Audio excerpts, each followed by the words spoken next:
Hello friends, रोमांचक तथ्य में आज आप सबको यह बताने जा रहे हैं कि काला पानी की सज़ा क्या होती थी और इसके नाम से ही लोग क्यों कांपते थे।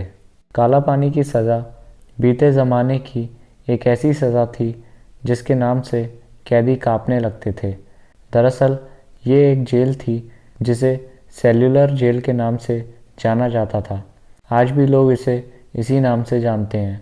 यह जेल अंडमान निकोबार द्वीप की राजधानी पोर्ट ब्लेयर में बनी हुई है। इसे अंग्रेज़ों द्वारा भारतीय स्वतंत्रता संग्राम के सेनानियों को कैद रखने के लिए बनाया गया था, जो कि पूरे भारत की भूमि से हज़ारों किलोमीटर दूर स्थित थी।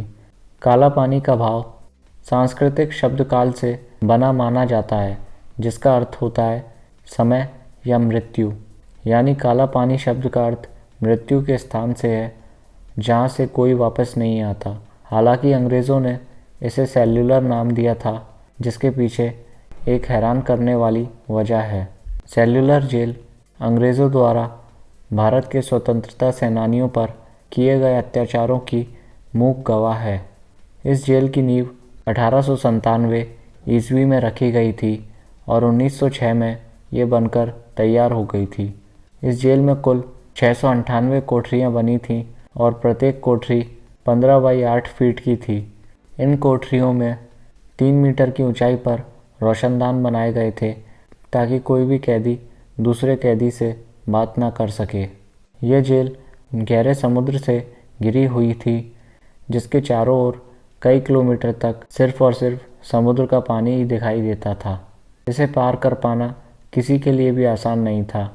इस जेल की सबसे बड़ी खूबी यह थी कि इसकी चारदीवारी को एकदम छोटा बनाया गया था, जिसे कोई भी आसानी से पार कर सकता था।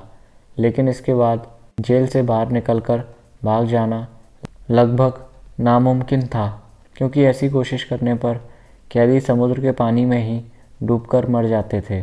सेल्युलर जेल के निर्माण में करीब 5,17,000 रुपये की लागत आई थी। इसका मुख्य भवन लाल ईंटों से बना है। ये ईंटें बर्मा से यहाँ लाई गई थीं, जो कि आज म्यांमार के नाम से जाना जाता है। जेल की 7 शाखाओं के बीच में एक टावर है। इस टावर से ही सभी कैदियों पर नज़र रखी जाती थी।